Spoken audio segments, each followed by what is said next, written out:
บอกยอกอายซื่อๆโยโยโยหายมือโยโยโยคือเพิ่นเมาผู้เฒ่าไทยนอนคำว่าห้องเขา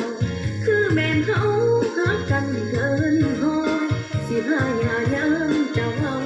คอยอย่าใจน้อยเด้อพอบักต้องโยโยโยปลาลาแก้มน้องปลาลาเต็มแก้มน้องปลาอย่ามาห้องตู้ห้องตาตินติโอห้องปลาดีเด้อนางห้องเฮียห้องปลาดีเด้อ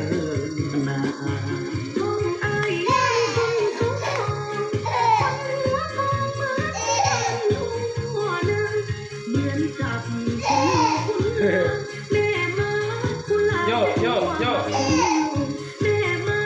คุณลาจะอ้วกมัดคุณ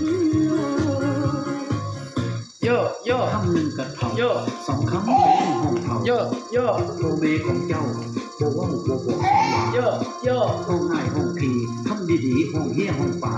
ห้องเขามันตกใจวะ ห้องให้หัวใจลาลอย โยโยโยโย